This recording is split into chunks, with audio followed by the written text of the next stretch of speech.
Makin banyak duit, makin rugi.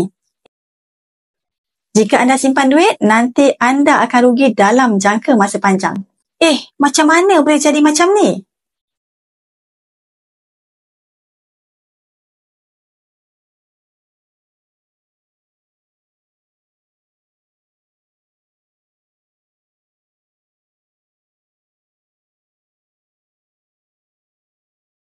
Tahu tak yang duit kertas yang anda simpan itu terkesan dengan inflasi?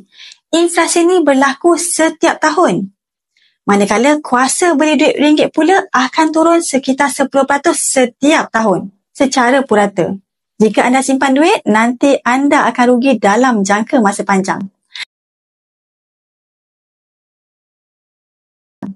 Klik pautan di bio ataupun caption untuk saya bantu dengan cara dan langkah yang terbaik bagi mengalihkan simpanan tunai anda kepada emas.